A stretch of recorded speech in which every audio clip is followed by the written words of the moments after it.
एक डेल नाम की कंपनी है। नाम सुना है? कितने लोगों ने डेल का नाम सुना? सबने सुना है।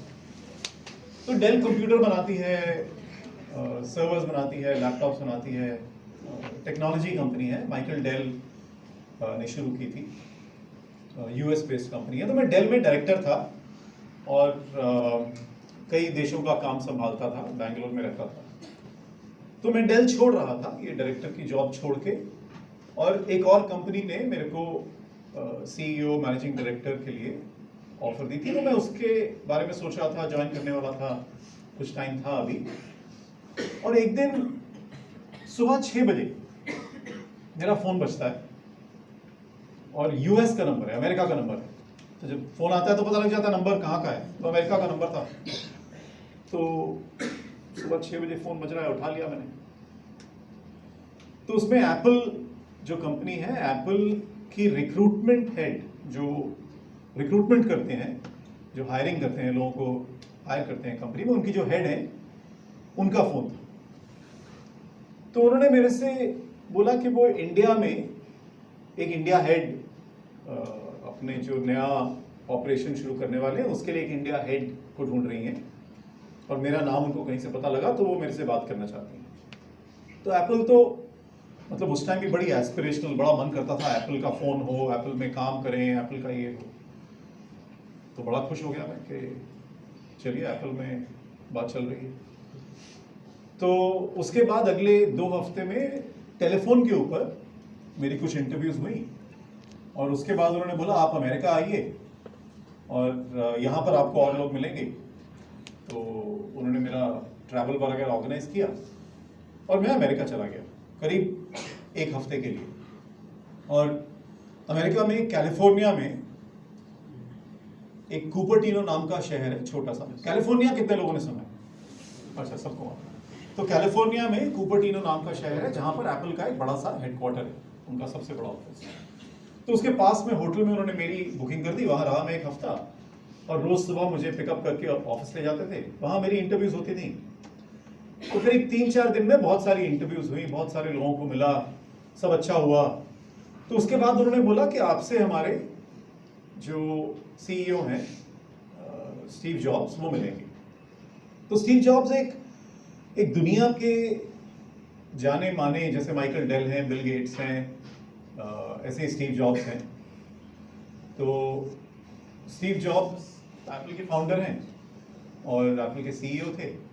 और तो उन्होंने बोला स्टीव जॉब्स से आपकी इंटरव्यू होगी। तो मैं बहुत खुश था। और स्टीव जॉब्स अब नहीं रहे। 2011 में स्टीव जॉब्स की डेथ हो गई कैंसर से, और मेरे बर्थडे वाले दिन स्टीव जॉब्स की डेथ हुई 2011 में। तो स्टीव जॉब्स की इंटरव्यू, बहुत ही बिजी इंसान रहे थे, तो उनकी इंटरव्यू के लिए उन्होंने बोला अच्छा कल सुबह आप लोग ब्रेकफास्ट में मिलेंगे। फिर सुबह 6 बजे किसी का फ़ोन आया कि नहीं वो तो बिजी हैं, तो आज नहीं मिल सकते, आपको शाम को मिलेंगे। फिर बोला नहीं अच्छा कल दोपहर को मिलेंगे। तो ऐसे चल रहा था, तो मिल नहीं पा रहे। तो आखिरकार उन्होंने बोला कि अच्छा आपको स्टीव जॉब्स ने गाड़ी में करीब 1 घंटा कहीं जाना है, तो गाड़ी में आपको मिलेंगे वो। ठीक है, कोई बात नहीं। उससे पहले भी ऐसी गाड़ी में, प्लेन में इंटरव्यूज, मीटिंग्स हो चुकी थी मेरी। तो उन्होंने बोला अच्छा 3 बजे आपको गाड़ी लेने आ जाएगी और स्टीव जॉब्स को आप मिलिए।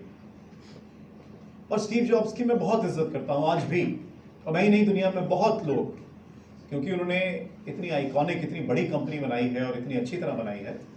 तो उनके जैसे लीडर्स बहुत ही कम हुए। तो एक बड़ी सी काले रंग की गाड़ी, ऐसी गाड़ी जो मैंने पहले कभी देखी नहीं थी, उसका नाम नहीं सुना था, मुझे लेने आ गई। तो मैं बहुत एक्साइटेड था। ड्राइवर ने बोला पीछे बैठ जाओ, पीछे बैठ गया। और उसके बाद हम स्टीव जॉब्स को लेने गए। तो वहाँ पर करीब 1-1.5 घंटा वेट करना पड़ा, बिजी आदमी है। तो 1-1.5 घंटे बाद वो आए, और साथ में उनकी एक असिस्टेंट आई। तो वो साथ में बैठ गए पीछे वाली सीट पे। तो आगे में ड्राइवर और उनकी असिस्टेंट बैठ गए, और गाड़ी चली। उन्होंने मेरे से बात करनी शुरू करी, इंटरव्यू करनी शुरू करी, कई सवाल पूछे फैमिली के बारे में, एजुकेशन के बारे में, मेरे वर्क एक्सपीरियंस के बारे में, लर्निंग्स के बारे में, और मैं जवाब देता रहा, सब अच्छा जा रहा था। फिर उन्होंने ये सवाल पूछा जिसकी वजह से मैंने वो डिसीजन लिया। तो उन्होंने मेरे से पूछा कि तुम मुझे कैसे यकीन दिलाओगे कि इंडिया के लोग उस क्वालिटी का काम कर सकते हैं जो अमेरिका के लोग करते हैं। और ये बात है 2004-2005 की, जब इंडिया में आईटी इंडस्ट्री जो है वो अच्छी ठीक ठाक स्टेज पे पहुंच गई। और उस मीटिंग में उन्होंने मेरे से ये बात 3-4-5 बार दोहराई कि मुझे नहीं लगता कि इंडिया के लोग उस क्वालिटी का काम कर पाएंगे जो यूएस के लोग कर सकते हैं। तो मुझे धीरे धीरे समझ में आना शुरू हो गया कि शायद इन्होंने हमारा भारत अच्छी तरह समझा नहीं है अभी तक। और जो टाइम मुझे काम में लगाना चाहिए अगर मुझे ये नौकरी मिलती है, वो टाइम मेरे को इनकी मैनेजमेंट टीम पे लगाना पड़ेगा, उनको समझाने के लिए, बार बार कन्विंस करने के लिए, नहीं नहीं नहीं लोग अच्छे हैं। तो इस मीटिंग में ये बड़ा जबरदस्त एक पॉइंट रहा कि इंडिया के लोग वो क्वालिटी का काम कर सकते हैं क्या जो अमेरिका के लोग कर सकते हैं। और ये चीज मेरे दिमाग में खटकती रही।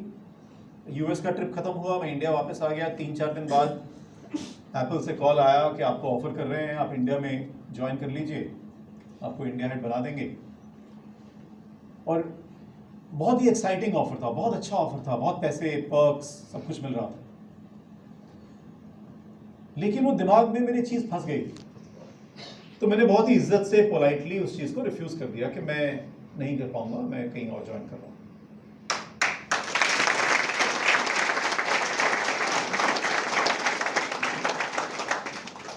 और मेरे रिश्तेदार, मेरे दोस्त, मेरे ऑफिस के कॉलीग्स, मेरी फैमिली वाले, सबने बोला क्या कर रहा है, एप्पल इतनी बढ़िया कंपनी, हम फोन नहीं खरीद पा रहे हैं, वो तेरे को इंडिया हेड बना रहे हैं, तो ज्वाइन नहीं कर रहा है। तो मेरा प्रिंसिपल वही था, सोचो कम, काम ज्यादा, थिंक लेस, डू मोर।